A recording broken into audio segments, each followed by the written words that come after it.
Anybody see my pants? On the air everywhere, this is New England Broadcasting. There they are. Thank you. Welcome to the Ron Van Dam Show. Hold on tight. Things can get a bit weird, if you like that sort of thing. No, these aren't my pants. Whatever. Yeah, that's them. Over there.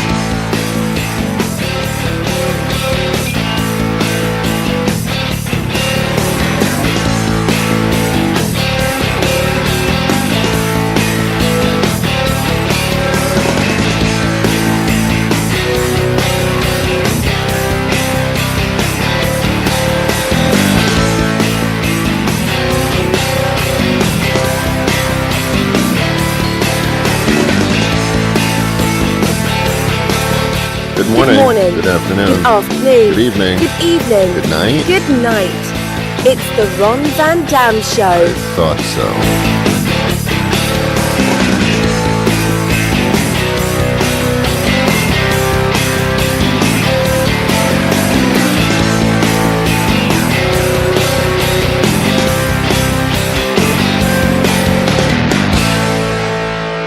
Sit back, relax, grab a cup of coffee, a cup of tea, whatever your liquid libation may be in the morning, and join us as we take a look at the world around us. As much as it's a pleasure to be with you, the pleasure is actually all yours.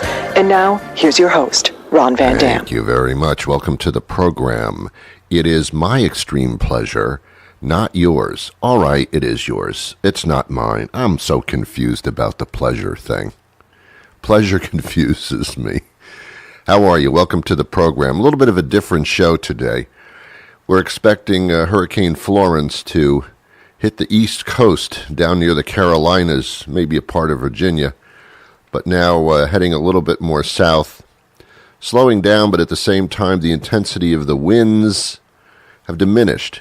Now, when you have your gusts at 110 miles an hour as a Category 2, that's still significant. But the main thing here, besides the wind, which can be damaging and causes, like, for sure, power outages, for sure, is the fact that the storm stalls as it hugs the coast and dumps tons of rain for days onto the area, which is, again, for sure flooding.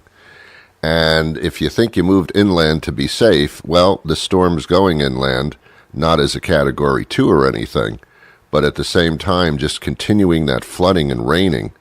And I think, no matter where you live, if it rains enough, you get flooded. If your river overflows or you get big sea surges, yeah, you're going to get flooding for sure. But groundwater is going to seep in with upwards of 5 to 10 inches of rain. Holy crap, man. It's a lot of rain. If they're having a drought there, that should end that. Weather is getting more severe. Of course, every year we get hurricanes. This is the height of hurricane season. But the consequences seem to get more on the intense side than ever. And that's part of what we're going to talk about today. We have two very incredible guests on the show that we were able to get for this program because of the timing of this hurricane. As far as the intensity of the storms, we have a gentleman who is the mayor in Carmel, Indiana. They're having a summit meeting on weather and the loss of wildlife and just things that actually affects human beings and animals. This weather shift, these intense earthly problems. We're going to look at that today. And then more directly, we're going to talk to a very knowledgeable person about how to protect yourself in case of a hurricane. What if you require power in order to run your dialysis machine if you have a kidney problem? Or maybe you need a respiratory system. I mean, electricity becomes important. Being able to get your pills and your inoculations, some people on a daily basis, this becomes a problem. A very serious problem, a life-threatening problem. So we're going to talk about that end of it as well, which is the fatal end, and not being able to administer your medications in the height of a storm. So those two things are kind of topical, so we're going to move away from the comedy portion of the program and get into these two situations a little bit later on in the show today. Of course, President Trump, let's go to the White House.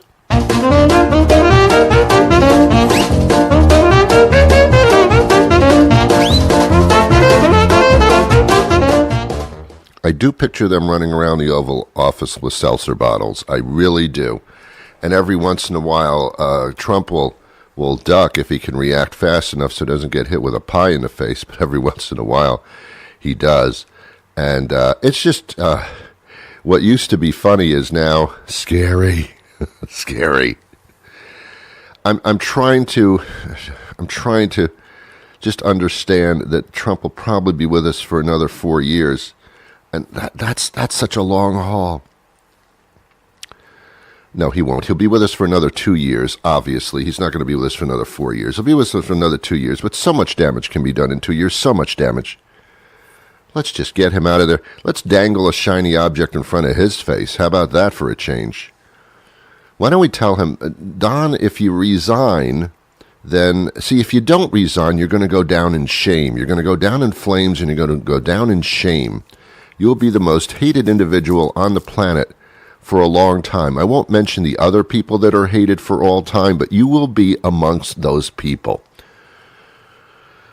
Not by everybody, not by your 30%, but I'll tell you, 30% is not a big deal anymore. 30% is not big. Don, here's the deal. If you resign right now, I know you never quit and you never say you're sorry. Why don't you make believe that you made this choice? Look, I've been president for 2 years. It's just absolutely ridiculous. It's a witch hunt. It's a witch hunt. And I've pretty much had it. And I'm leaving right now. I'm going to go back to private life. And look, I'm 72 years old. That's just too much for me. And I'm going to start a whole new empire. I'm going to start my own communications company. I'm going to be famous and rich, and I don't have to put up with all your crap. You guys, you don't know how good you had it when I was president, but I'm going to leave. I'm going to teach you guys a lesson. That would be good, Don. That would be great for everybody. Pence would become president. Not thrilled about that, but at least he's not you. In other words, it doesn't change the policy road at all. That still sucks, as far as I'm concerned. But at least it gets a crazy man out of that Oval Office. That's dangerous. You don't understand how dangerous that is. Give the crazy man a button that can blow up the world? No, that's not an equation that's mathematically sound. This hurricane is going to be hitting later on tonight, whenever you're listening to this. I don't know. And Donald Trump is already claiming success. What? You know the phrase, country before yourself? Don got it backwards. It's yourself before country. Don, one of the most damaging things he did was a few days ago. He said that Puerto Rico was an amazing success. Amazing success. He's just the best when it comes to helping people out in bad weather. And I just remember the video of him standing in the front of a room, tossing out rolls of paper towels to people and enjoying it like he was some kind of football player, quarterback, throwing out paper towels to people. And he was having a great time. And in the meantime, 3,000 people, up to 3,000 people will die within months later because they don't have water, they don't have electricity. They didn't have a lot of it before because the infrastructure in Puerto Rico is very, very poor. But it would have been a great opportunity to do this and to show the people who are Americans what we can do to help them. And of course, just yesterday we got reports and video of millions of bottles of spring water sitting on the tarmac at an airport, never distributed to people, never distributed, just sitting there and sitting there and sitting there. You put two and two together and it doesn't come out to 7, Don.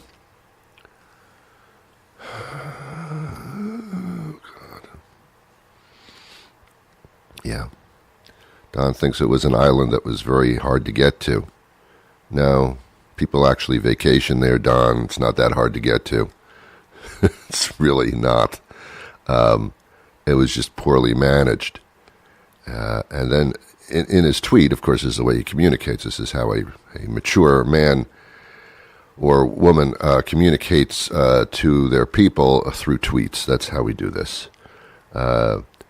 He pats himself on the back for the wonderful job that he did in Puerto Rico. At the same time, in the same tweet, he says, despite that mayor of San Juan, who is an idiot, he has to put somebody down in every instance in order to make him look better. In every single statement, in every single tweet, he has to go back to somebody else.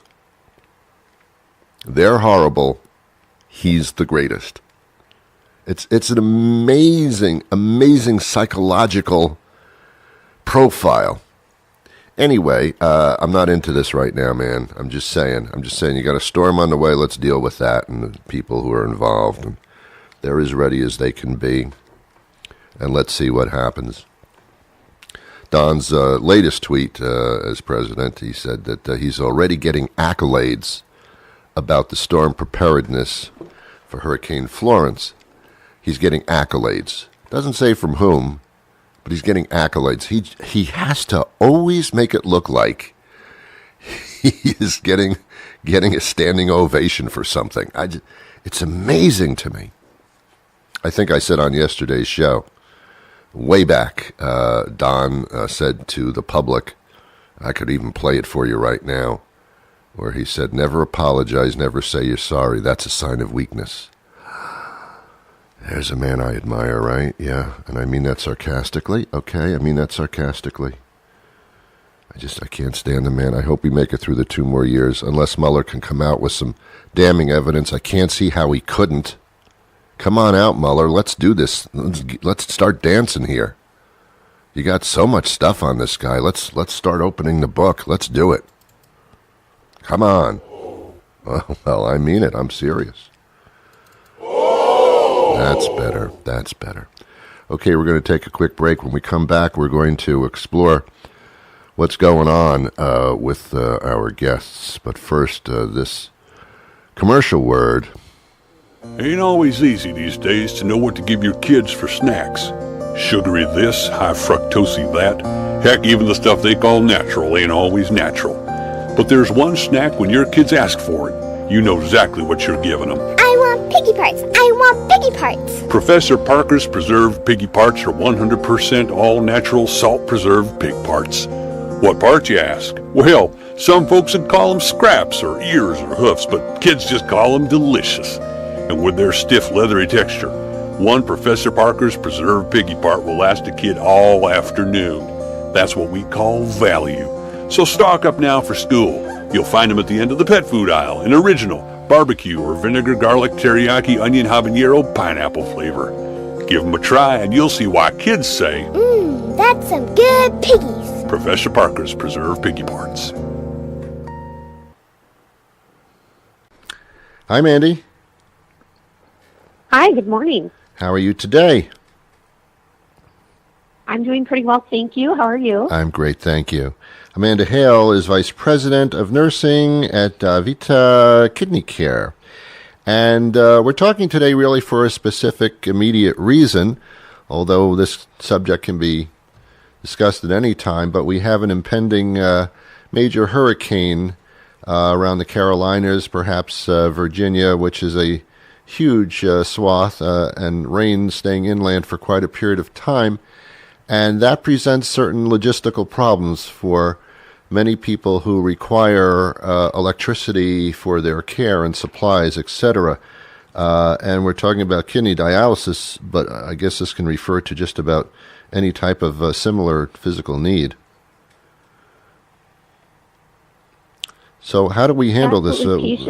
Yeah, so what do we do? I know this is impending, so what are the requirements of kidney dialysis patients? Well, thanks for identifying this important topic. Patients who are receiving dialysis absolutely in a number of different ways. First of all, there's some important documents that patients should have, and their loved ones and caregivers should have copies of in the event that the patients see their normal dialysis center experience temporary closure or prevented from attending that center. And these would include things like a list of emergency phone numbers for the dialysis center and neighboring center, physician phone numbers, and then also patients should have printed copies of their dialysis prescriptions so they can present those to other facilities if the need arises. Good. Yeah, because computer systems could be down, perhaps. I mean, you don't know what the results of something like this could be. Hopefully it won't be as severe, but as you say, you always have to prepare for severity just in case. Absolutely. Yeah. How much of a supply of medicines should you have on hand in your home? That's a great question.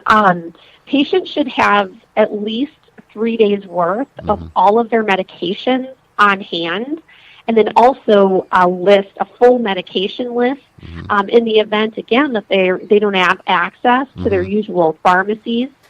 So 3 days of medications, but specifically for patients who have diabetes, which is the leading cause of kidney failure, so many of our patients do, they should actually have a full week's worth of supplies to monitor and maintain their blood glucose levels. So insulin syringes, monitoring strips, things like that. Okay.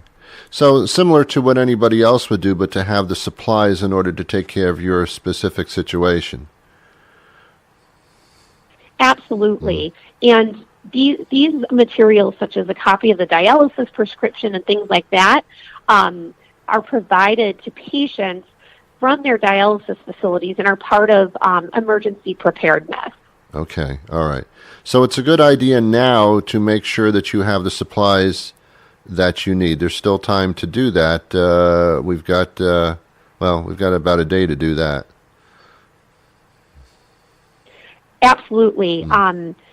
Preparedness is key for circumstances like this, and dialysis facilities have planned for events like this, and we've seen in other natural disasters very successful outcomes for our patients because of these preparedness tips.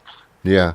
What about food and such? I guess that's always for everybody. That's a good idea, just in case. Not that you're going to have to, but it's good to have. I guess we're getting into canned goods here? Absolutely. So our patients, specifically, again, patients who receive dialysis, should have at least 3 days worth of emergency foods. And this is because patients on dialysis have particular diets that they need to follow to remain safe. So this should all be stored in a container or a bag or something that can be easily transported as necessary to prepare for evacuation. Okay, very good. All right. Is it a good idea to call your facility today and find out from that particular facility what their preparedness requirements may be? Absolutely. Contacting facilities directly is always a good idea for patients. There's more information available on our website, which is www.davita.com. And for any patients that are displaced or need dialysis care, Davita, we actually have a 800 number, and that's 1-800-400-8331. And that number will, although a national number, will help patients with their local needs. Okay. Once again, that phone number? That's 1-800-400-8331. Okay. And again, that's davita.com. That's DAVITA.com. Well, thank you for the information. Is there anything else we need to know? Ultimately, just follow these tips. Make sure that you are prepared. Keep that number handy, and stay safe. Okay. And hopefully you won't need to do anything, but just in case, right? Absolutely. Good. Mandy, thank you for your time today. Thank you. Okay, bye-bye. Well, there you have that. Now, we're going to move on, and we're going to talk to our next guest, the World Wildlife Fund, and find out how this global change is just, killing everything. That might be a bit extreme, but it's certainly on that track. So let's move on to that.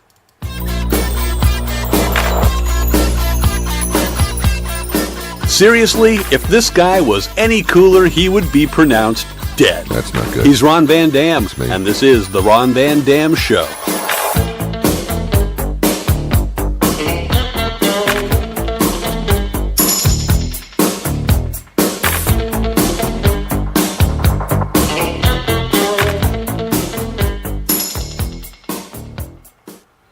Hello. Hi, Ron. How are you? I'm great. Lou Leonard is joining us. He's Senior VP for Climate and Energy, World Wildlife Fund. And Jim Brainard joins us. He's the mayor of Carmel, Indiana. And we're talking about the 2018 Global Climate Action Summit. I'm glad somebody is. Thanks for doing this. My God, I'll tell you, I give to this fund continually, and everybody should, because if you don't, nobody is. Tell me about this Global Climate Action Summit, which is so sorely needed to discuss. Thanks, Ron. I think that this summit is really a turning point in the response to climate change, which is good news. We've typically thought of this problem as something that national governments need to solve for us, but that hasn't gotten us where we need, as you know. And this week in San Francisco, for the first time, there's a climate summit that isn't about national governments. It's about everybody else. And so we're going to see hundreds of corporate executives from all around the world, mayors like Jim Brainard, governors, and they're coming to announce new actions to buy more renewables, to reduce food waste, and to build safer communities. So it's going to be an important moment. Yeah, it's an important moment for many reasons. One is that people and companies and committees and groups can actually take action themselves without, as you say, depending on government, which has hugely failed us on this front, and this country worldwide. We're the only ones that seem to have stepped back for no reason whatsoever. But anyway, when is this taking place? September 12th, is it? Yep, it's actually this week, the 12th, 13th, and 14th. I'm actually out in San Francisco right now. Good. Tell me, and we're discussing recyclables, the environment, etc. What are some of those huge topics that everybody seems to agree on? Well, I think mayors across the country, as they hear from their constituents, want to make certain that they leave their communities in better shape than they found them. That means cleaner water, cleaner air, less carbon being emitted, and 85% of the country's population lives in an urban area. So mayors have lots of influence, and city councils have lots of influence over the changes that need to be made to reduce our carbon outputs. Yeah. Why do you think that this is so much of an urban leaning for the environment, where it seems that when you go out of the urban areas to the more secluded parts of this country, there doesn't seem to be that much of a push? Is it because of being informed? Is that part of it? I think that's part of it, but I think there's a great opportunity for people that care about the climate to talk to people in small towns and rural areas, because these are often people that farm and they see the changes happening and how they're able to grow crops. These are often people who hunt and fish, and they have this connection with nature. And I just think that we have to, and the scientific community needs to continue to explain what the impacts are going to be if we don't make the proper changes. Yeah. But, I mean, you've pretty much included everybody. You've talked about people that farm, people who are in these beautiful outdoor areas, people in urban areas where there's pollution, et cetera, and extreme results from severe weather. I mean, it seems like everybody's affected by it. I don't understand why certain people don't accept this. Is there a reasoning that you can see? Well, I think that's beginning to change, a bit, Ron. Of course, like in Washington, D.C., things are a little bit polarized right now, and a whole set of issues. A little bit. Yeah. But if you look at this movement that emerged last year in the United States called "We Are Still In," Mayor Brainard is part of it, and he's one of 3,500 leaders, or corporate executives, mayors, governors, saying that they're going to continue to move forward on climate action. I think that there's representatives in all 50 states in that coalition, so I think that's a sign that we're really starting to see this go mainstream. This issue of climate response go mainstream. And we're starting to break down some of those barriers. I agree with that. And I'm a Republican sitting out here in Indiana, but the Republican Party has a great history, starting with Teddy Roosevelt and Nixon, who set up the EPA, and Eisenhower, who set aside the Arctic Reserve, of environmentalism in this country and taking care of our planet. And, there's the old joke at the mayor's conference is there's no Democratic or Republican way to fill a chuck hole or plow snow. And that applies here, too. And Republican mayors are hand in hand with Democrat mayors making a difference at the local level. In fact, at our annual mayor's meeting at the U.S. Conference of Mayors a few years ago, we had 99% of the country's mayors signed a statement saying that we're going to do what we can to improve the environment in our local communities. And quite honestly, we can meet our Paris climate goals at the local level, regardless of what the federal government chooses to do. That's true. But at the same time, it's I think that this country should make a statement to the world. We used to lead in everything else. Now we don't. And this is one area where we used to lead in. Anyway. I would disagree with that to one extent. The federal government is not leading, but the people of this country, represented by their mayors, are leading. We're still continuing to do what we need to do at the local level where it makes a huge difference. It was the local governments, the mayors and city councils, that set building standards for all our new buildings. They design our transportation systems. They build walkable cities or cities where you have to drive everywhere. There's choices every day being made at the local level that impact the environment, and mayors are making the right decisions. City councils are making the right decisions because they're the type of government that's closest to the people, and the people of this country are concerned about our environment, and they're concerned about climate change. Excellent. Well, very well put. How do we get more information on this? Ron, your listeners can go to wearestillin.com, and there you can see this movement that I talked about. You can get more information about the San Francisco event, and you can see whether your mayor, if you don't live in Carmel, Indiana, or the companies that you shop from or frequent are part of this movement. If they're not, you can call them up and write them an email and say you should join. Absolutely. Yeah, that's where it hurts them. If they don't comply to your your opinions. Thank you so much for your time today. Thanks, great to be with you. Take care. Bye-bye. Greetings, fellow planet travelers. Kip Starchild here with your horoscope scape for the month. Let's see what the stars have in store for you. Aquarius. There are just 2 words for your month ahead: regrettable tattoos. Pisces, remember that when one door closes, another one opens. Usually. You probably shouldn't stand around waiting. You could try knocking politely, but yeah. Aries, no one wants to get hit by falling space junk, but you should probably get used to the idea. Taurus, new friends and a new outlook on life are coming your way, thanks to a blow to the skull and subsequent amnesia. Gemini, get out of that bad relationship you're in, because the bad part? Yeah, that would be you. Cancer, keep in mind that naked midnight spearfishing during a thunderstorm only sounds like a good idea when you're really drunk and should probably be taken home instead. Leo, here are your 2 words for the month: lengthy trial. Oh, and 2 more: concurrent sentences.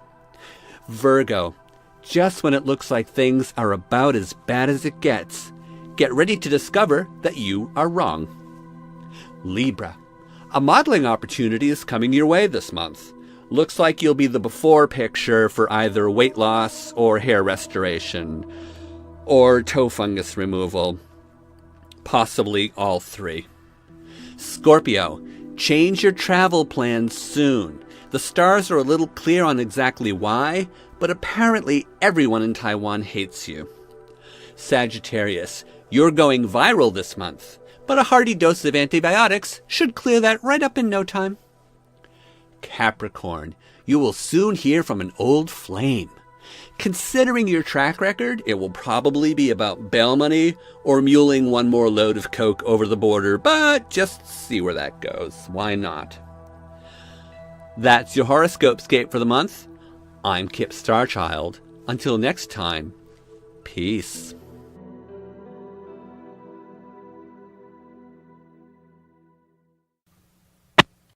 Well, there you have it for today. A little bit of a different show. I'll be back tomorrow with a normal program, what might be considered normal for this program. So please join me then. Anytime tomorrow, it's fine. It doesn't really matter to me. It's totally up to you. Have yourselves a wonderful day. You know, you can kind of decide what kind of day you're going to have. Even when things are going poorly, you can change the direction. That's actually not true. I wish you peace.